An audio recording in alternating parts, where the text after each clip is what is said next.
Hello, party people. Okay, good, this thing works. Fantastic. How are you feeling after a day and a half of this? Good. For all of you that didn't say anything, that's your bad. Anyway, all right. So I'm a behavioral scientist by trade, and so everything that I look at is through that lens. How are people making decisions, either overtly or implicitly, and then how do individuals get together to make those decisions in groups? So that's what I studied in academia, and which ultimately led to me leaving academia. Who else has left academia after realizing, all right, good job? I learned very quickly that if you actually want to do stuff and not just write about stuff, you got to leave.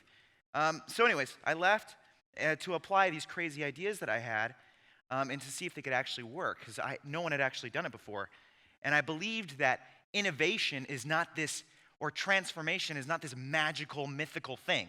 If you think about what the stories are of transformation, innovation, think about the stories we tell.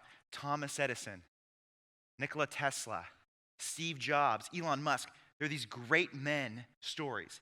Yes, wonderful, amazing people. But undergirding that is not magic, it's process. And they're either doing it, once again, overtly or implicitly. So it was like, how do we take all of these mythical stories and actually productize it and systematize it so that anyone can do it? Who works at a boring legacy organization? I shouldn't have said boring. Who works at a traditional organization? All right, you're my people. Guess what? That's the majority of workers and leverage and industry on this planet. So much focus is on the startup. That's amazing. Guess where all the locked up potential is? Every single one of you that raised your hands. So that was what it was about. How do we go inside of a traditional, dare I say, boring organization and do massive transformational things so that no one can say, oh, I work here. We can't do that too. Cool? Cool? All right. So I'm from the US, of course, and I have a beard, so I'm going to talk about the future.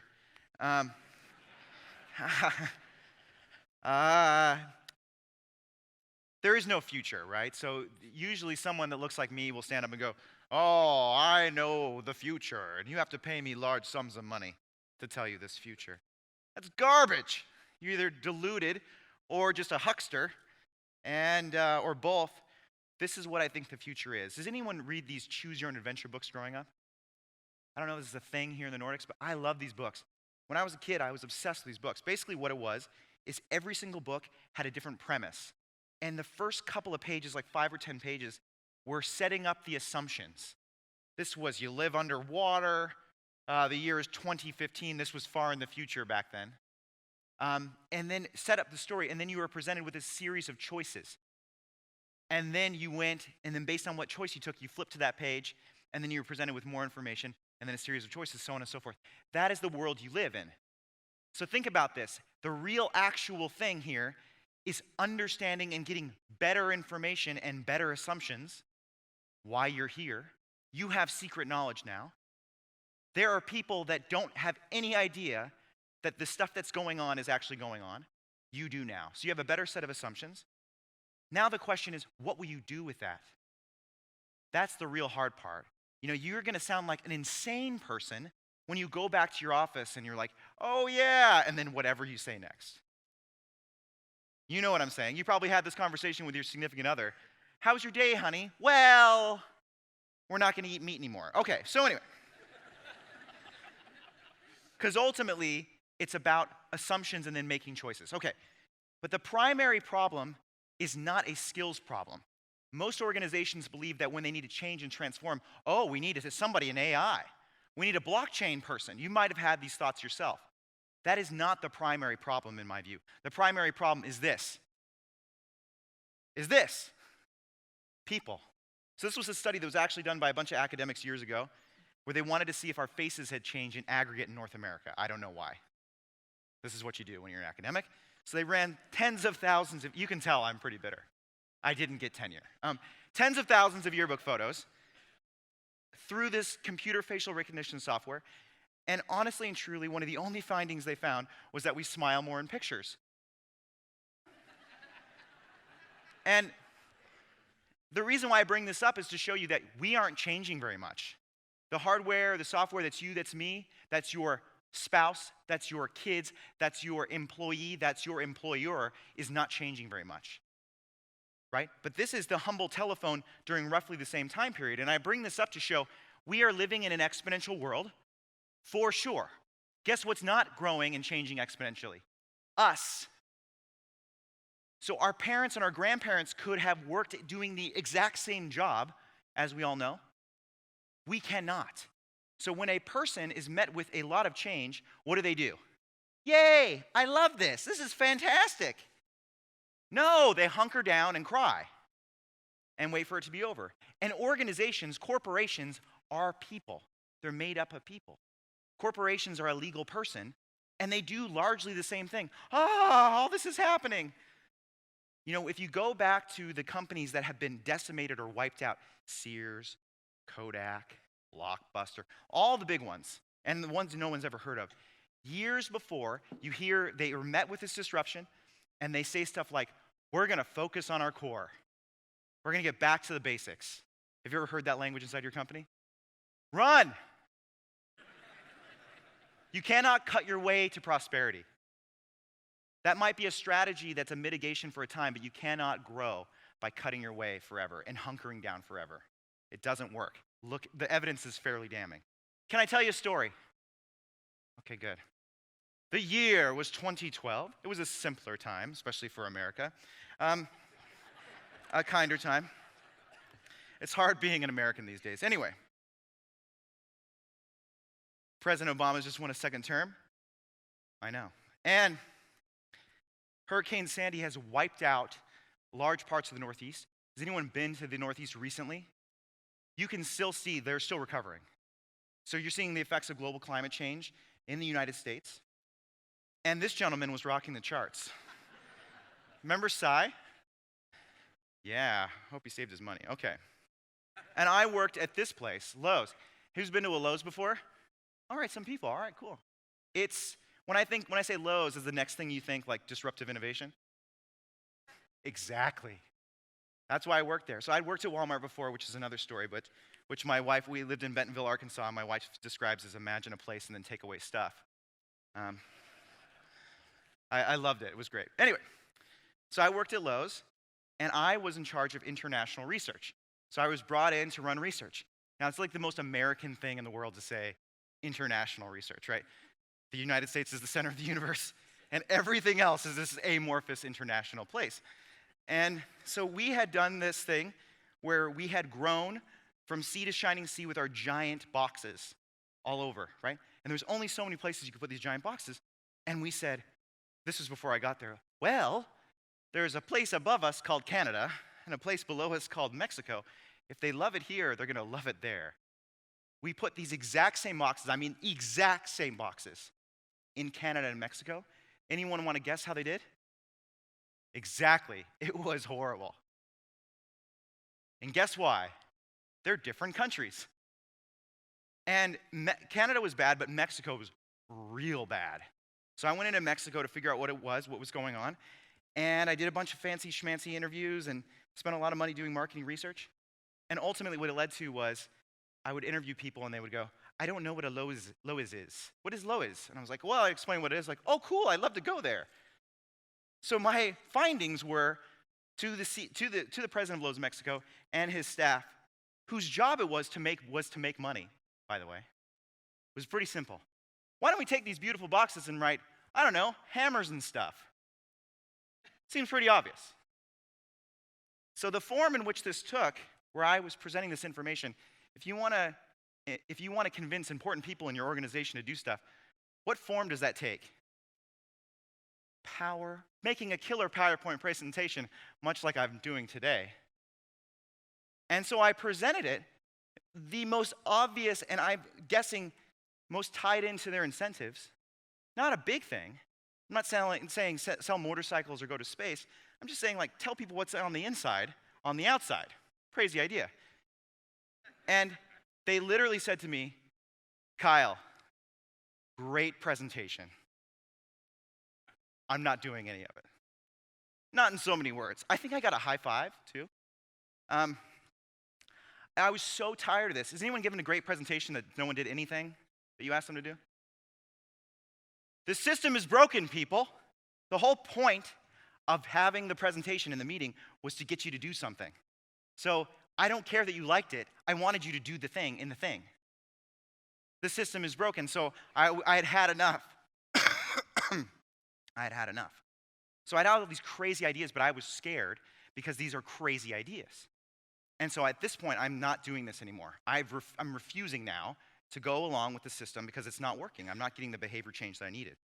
So long story short, I figured it all out, and we did some amazing things. So I'm going to talk about, real quickly, some of the big things that we did, and then I'll talk about how we did it. Is that cool?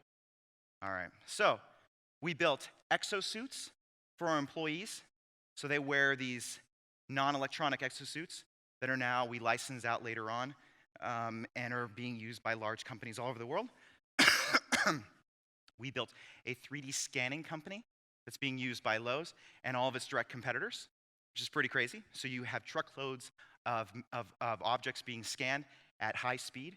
We built the largest virtual and augmented reality showrooms and stores on the planet, and you can download this app on your phone in partnerships with Google, Microsoft, Magic Leap, and others. We put a store in space, that's right, in partnership with NASA and our friends at Made in Space, a Singularity University company. We helped put the first permanent 3D printer in the International Space Station. So the first thing commercially manufactured off the planet is a Lowe's tool. And then we brought all of that tech back down to Earth. So if you go to some Lowe's stores, you can bring something that's broken or you want to replicate, and we will scan it for you, digitally piece it back together for you, and then you can print it in any material. Lowe's and NASA makes perfect sense, right? We built the largest virtual and augmented reality training stores. So if you want to learn how to do something, instead of waiting to that weird third Thursday at 6:45, why is it always at 45? I don't know why. You just pop on a headset and you learn how to do it. It's actually 40 to 50% more effective than the class on training you how to do it. And then we also built the first autonomous robots that speak 25 different languages and do inventory tracking inside of the store, and are now being used by many, many retailers across the world. Lowe's, right? Of course, makes perfect sense, right? At least it didn't before. And then it laddered up to Lowe's this year was ranked the most innovative company in AR and VR, not amongst retailers, in the world. Unity, who makes most of the software, is number 4.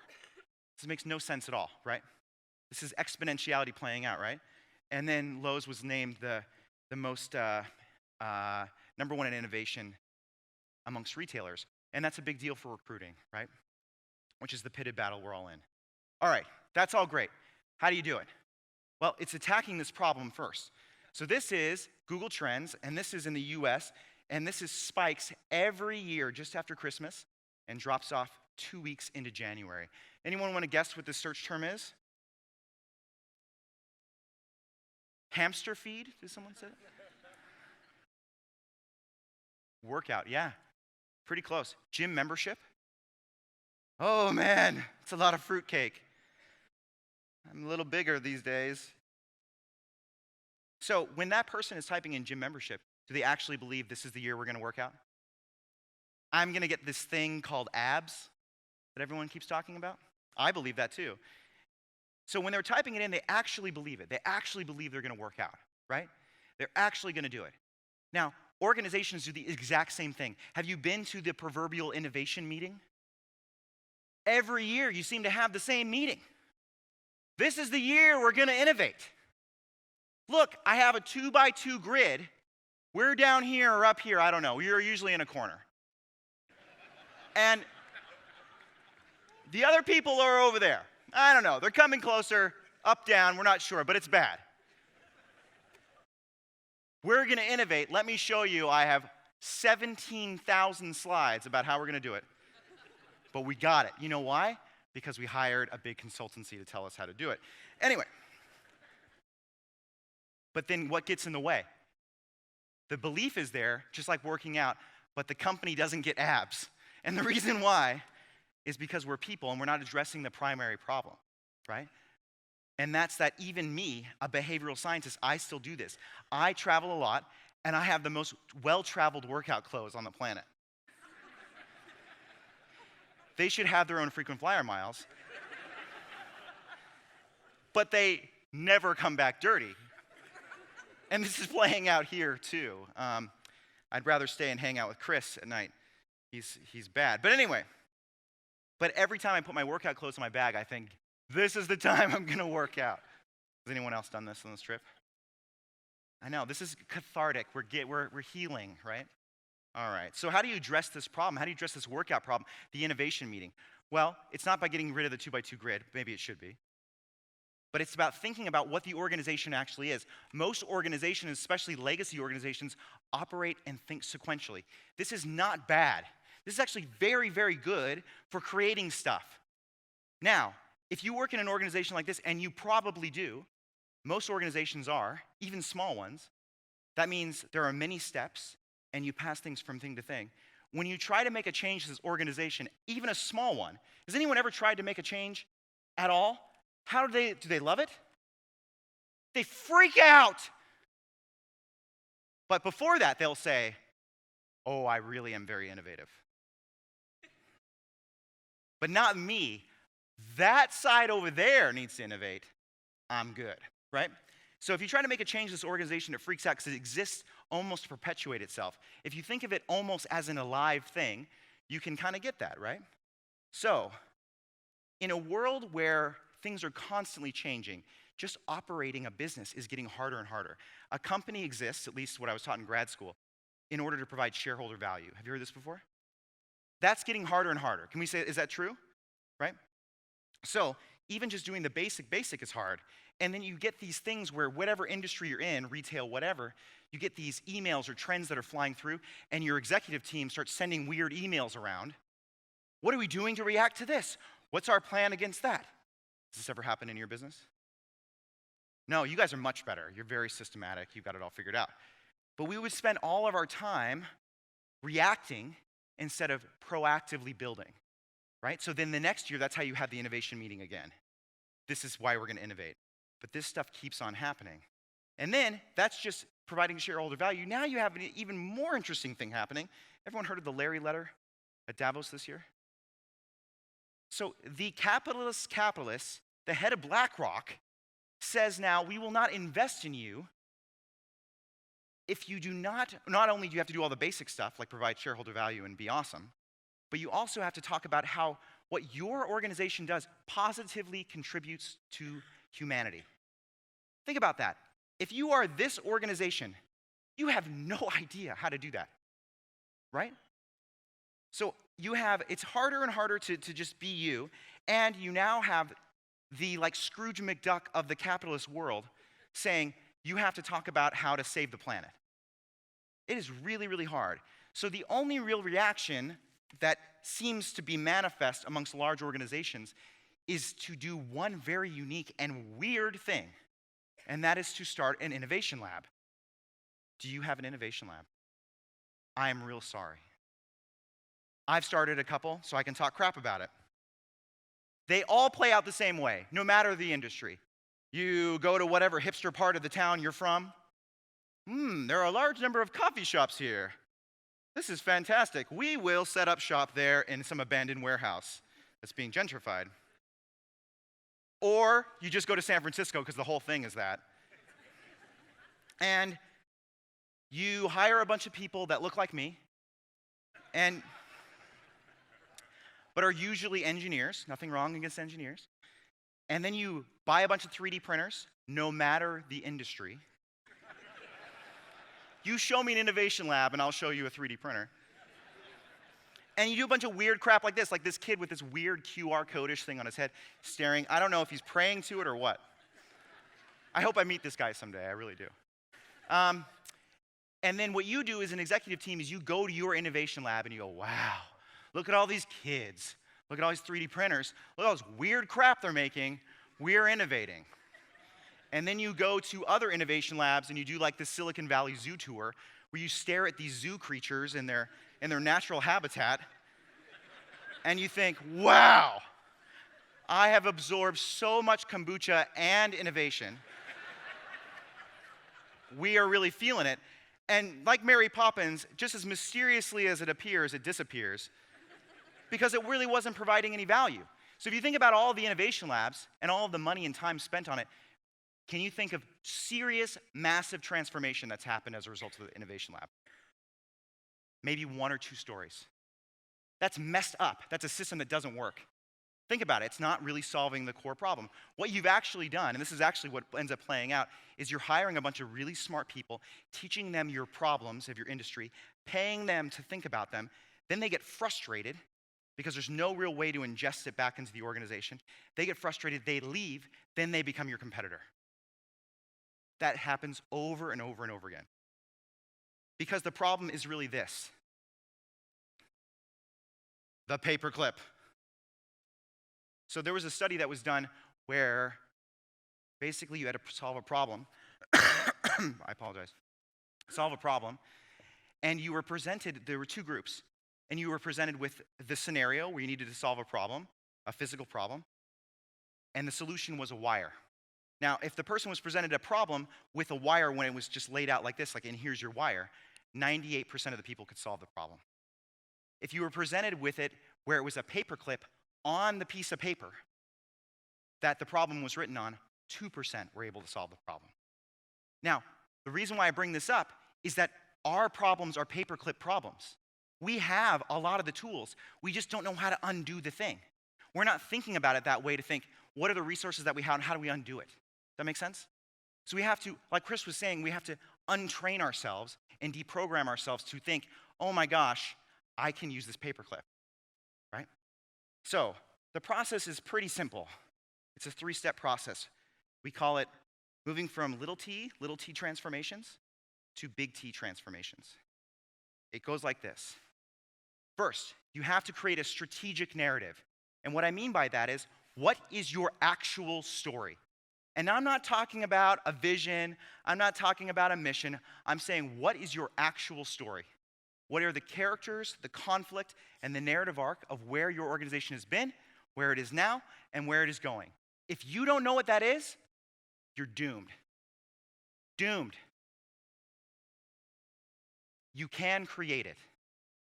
Every organization has its genesis story, so you know that first day when you start, and you're like, oh, Helen and Bob had this great idea, and then they had this problem, and they overcame it, and boom, now we exist. What isn't really told is where we're going afterwards, right? And organizations that have real power, back to the Walmart example, the stories were palpable, and you knew what we were doing, right? That's how big organizations can thrive and survive, and small ones too. So if you do not have a strategic narrative with characters, conflict, and a narrative arc, you are in deep trouble. Second is breaking bottlenecks. Every organization has bottlenecks that keep stuff from happening. So is your organization hierarchical? Is it flat? Is it maniacal? Is it evil? All those things. Documenting what those things are and where the bottlenecks are is the first step.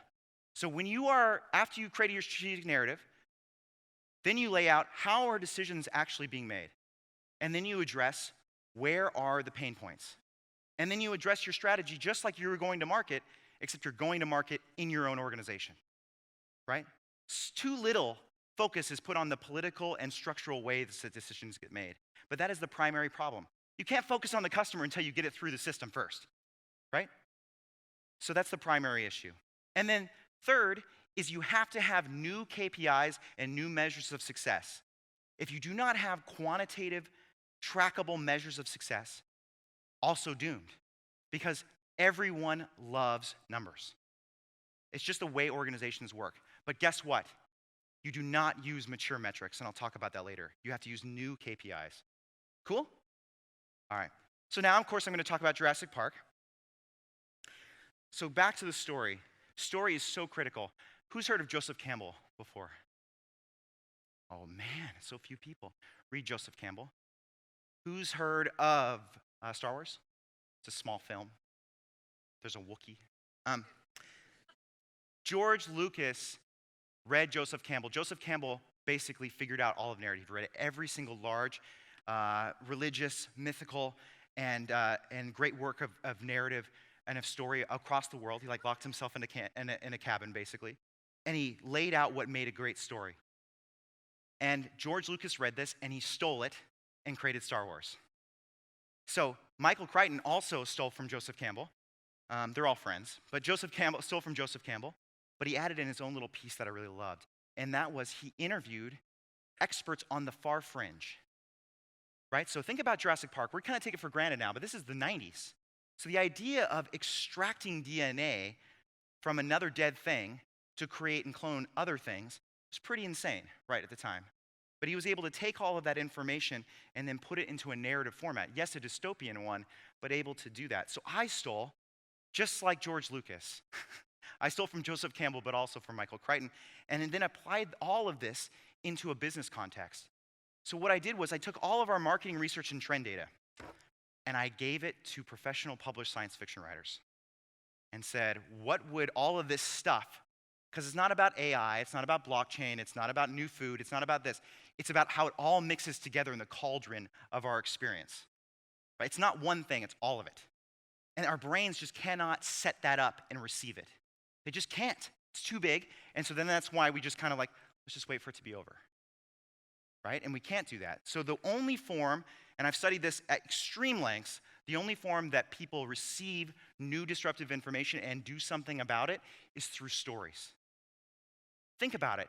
You are wired to love and receive stories. I said, before I got into the story, can I tell you a story? The reason why I did that is a little bit of dopamine and oxytocin gets released in your brain. I can see that everyone sits forward a little bit more. You don't even have to tell a story afterwards. That's how much we love and receive stories. Think about it. We give up time, of money, of sleep, of everything for story. We'll even watch the same story over and over and over again. Think about how many times you're like, oh, I'm not going to sleep tonight because I'm going to binge watch something stupid because you love stories so much. So then why don't we use stories in our daily life better? Right? So that's what we did. So part of it then too is using behavioral economics. So we actually created these stories with these science fiction writers with characters, conflict, and narrative arc, and then actually put them into a comic book. And the reason why I did that is our executive team, Lowe's, had never gotten a strategic document in comic book form. And they did just what you're doing. I handed them out. I was like, okay, this is career ending. And it was an interesting day when I was getting ready for work that day. I'm like, honey, I prepared my resume because this could go really bad. And they read it. And there was massive disagreement amongst the executive team about what the future was. That is the exact conversation we should be having. Right? We should be having conversations about where the future is going. And then how we get there is a separate discussion, but where we're going is the primary thing. We agreed upon it, and this was part of the first comic book, and there's a couple redesigning their kitchen, and this is before Oculus Rift came out on Kickstarter, and guess where they're not? They're not at a store. So this is before anybody was talking about VR and AR in any meaningful way, and we were way ahead of it because we used story and trends, better assumptions, and different ways of acting, and we were able to take it and run with it. So, when you're exploring sci-fi, you have to curate the data first that comes into the story. That's really, really important. And then assemble a brief for the writers. So if you're writing a creative brief for an ad agency, it's the same kind of idea. You need to structure the content that comes in through and what you're trying to get, the time horizon, the primary location. And then what we did was we worked with many different writers who didn't talk to each other. So then we can kind of triangulate on what the key themes might be and try to come up with a consensus. So you're going to get some stories where they're totally out there and weird, and some that are super boring, and you try to find that middle of the road, right? And that's worked really, really well. And we've done that over and over again. But story doesn't always have to take place in the form of a comic book. It's the primary way. But one is we also created this thing called Pitch and Flow that we just sold to South by Southwest, which is I had gone through another one of these do-gooder, help these social entrepreneurs, CEOs be better storytellers. And after the end of being locked in the middle of nowhere for 2 weeks with these folks, at the end of this event, they were pitching to all these VCs and us, and they were just less bad storytellers, right? So I was lamenting about this and thought, well, why don't we take somebody who's literally, that's their job, is to tell stories, but also can tell a story to a much wider audience instead of just preaching to the choir, right? And that is hip hop. Old school hip hop and rap is socially woke and focused, and can also tell a story in a really impactful way that reaches a broad audience. So the crazy idea was, why don't we take local MCs and pair them with social entrepreneurs and spend time with them and then actually create new songs that tell their stories. And then we did it for drama purposes, created like a rap battle on stage where they would rap it out and then we would vote. Guess what happened as a result of that? We had so much more coverage about what we were doing. There were people that were saying, oh, I didn't know there was strip mining going on for rare earth minerals and all of the issues that were as a result of that. I'm so glad there's a solution for that. All of the folks that were involved in these early stages were able to raise money more quickly and sell their products better because we were addressing the narrative problem first.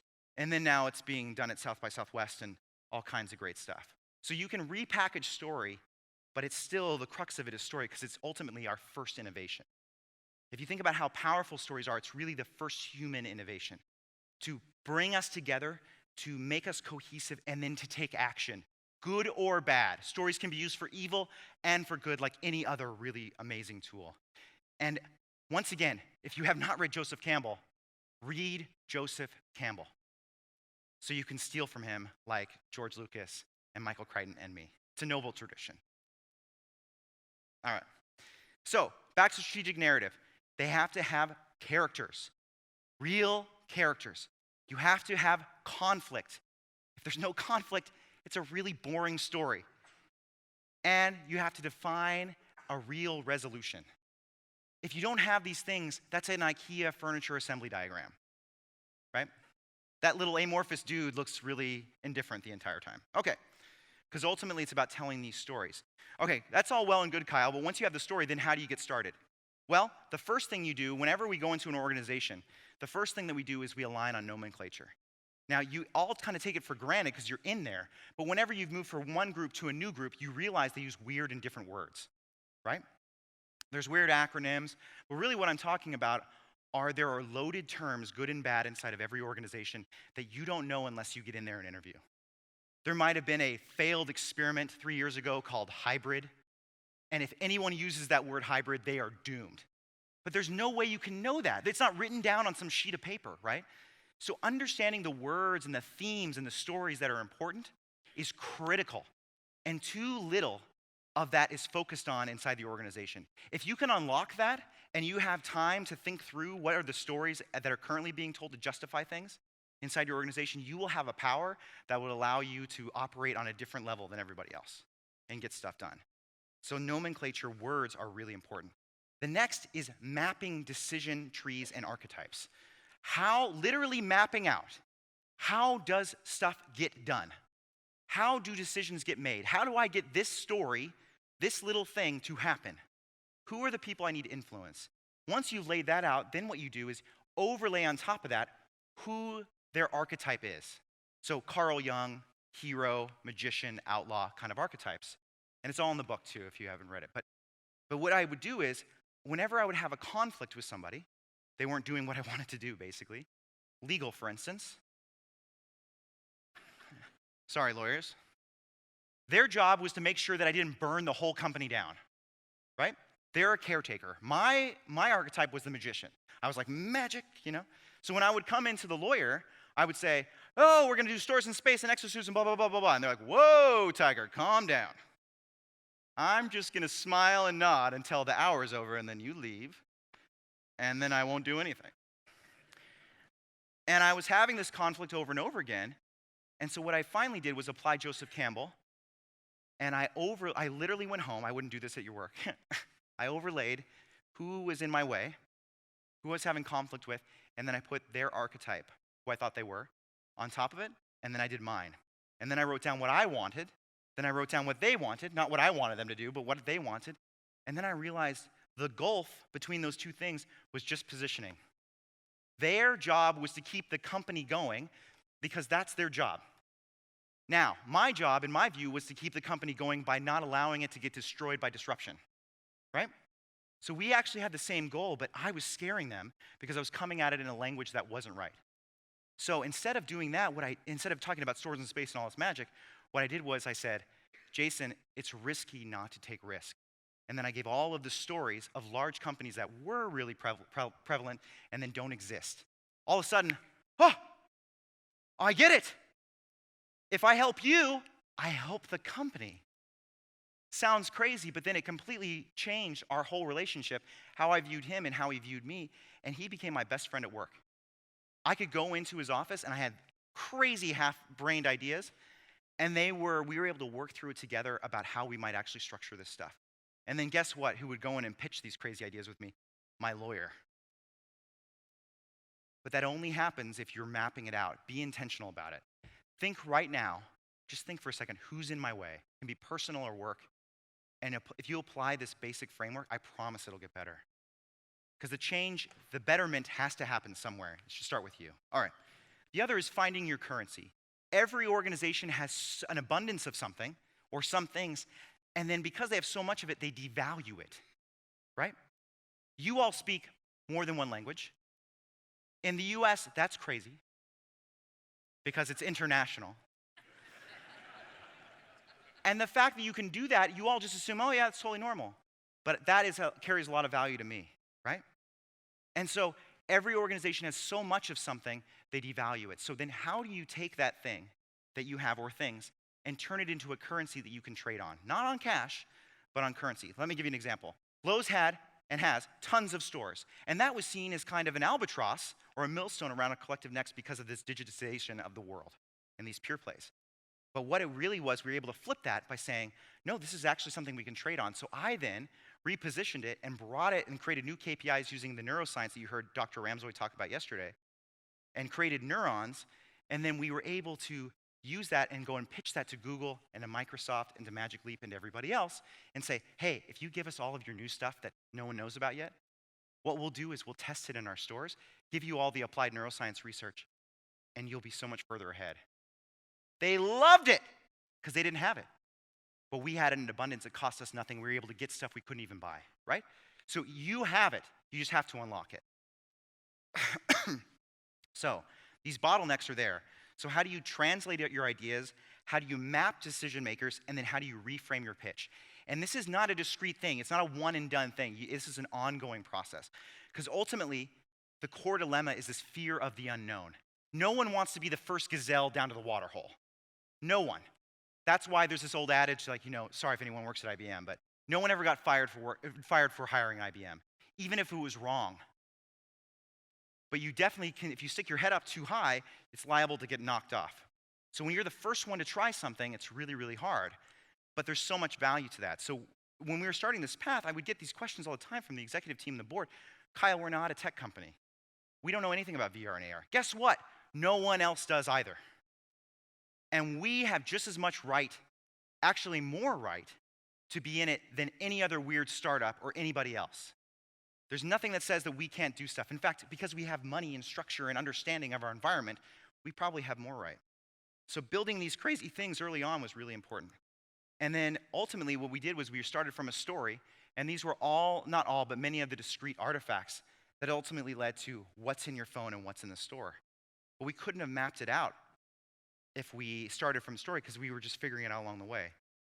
The next thing I want to talk about is applying experimental design. So it's one thing to have a really cute story, but then you have to reverse engineer what it would take to make that happen. So if you believe something's going to happen in 10 years, what would you do right now from a make, build, and buy partnership strategy in order to not just exist, but to thrive in that world?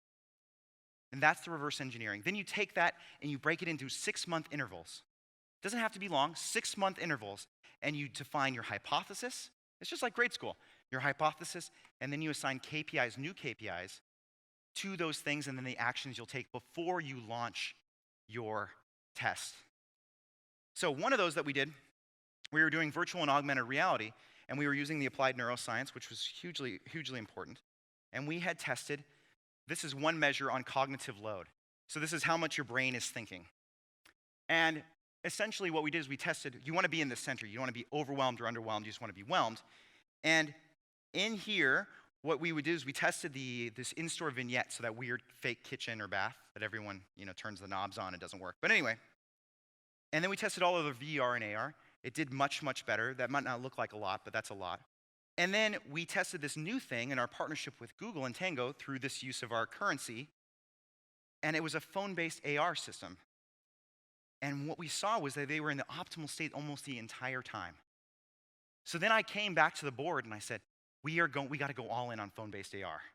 And this was completely against what the industry was saying. The industry was saying, oh, it's virtual reality, it's virtual reality. But we were able to say, no, based on our KPIs, this is the way to go. So we actually ended up selling these phones inside of the store with no marketing or anything. Anyone want to guess how long it took to sell these things out? A $500 smartphone at a home improvement store? We sold out in 4 days. People were spending $500 to spend on average $45,000 renovating their house. It's a pretty good deal. All because we had new KPIs and we were using experimental design and story to make it happen. So if you're going to navigate the unknown, having a prototype of small steps, apply this experimental design, and then have new KPIs, what we call FKPIs, future KPIs of behavior. So this should always be tied to human behavior, right? So there are 3 no's that I want to bring up. Always say no to mature metrics. Always. You know, the classic archetypical example of Kodak inventing the digital camera. Why didn't they go with the digital camera? Because the mature metrics of the mature business were so much greater than this terrible new technology, right? But we all know what happened there. You wouldn't put a pro NBA player next to a 7-year-old and say, oh, the 7-year-old is terrible. The 7-year-old's growing up, people. And so why would we do that too? The other one is to starve the edges. Say no to more money. It's really easy when something's working, just throw a ton of money at it. Don't do that. Try to build more partnerships. And then no to mature systems. Don't use mature systems to build off of. And then lastly, the team is really important. So there are 3 things here to really focus on if you're going to build a transformative team. Negative capability, which is true comfort with uncertainty. Those kind of people that are really uncomfortable with uncertainty are weird. I am one of those people. So finding those people is hard. The other one is a chaos pilot. It's like somebody who is actually good at navigating that crap. It's hard. And then personal transformation. Each person in that group needs to have their own personal narrative of how what they're doing is going to impact the larger narrative. If you don't have that, you're just working and waiting for somebody else to make you a better offer. And then lastly, finding these uncommon partnerships is critical. Finding people that you normally wouldn't work with. If you bring up working with somebody else, some weird group like Lowe's and NASA, and they go, Lowe's and NASA? You know you're on the right track. Because guess what? They value what you have so much more than any of your other existing partners, and you'll value what they have so much more. And you can probably do a lot with very little actual cash. So, I know I threw a lot at you. There's a lot there. But luckily, there's a book available that gets into this a lot more. So thank you so much. I really appreciate it. And if Lowe's can do it, you can do it too. Anyone can. Thanks.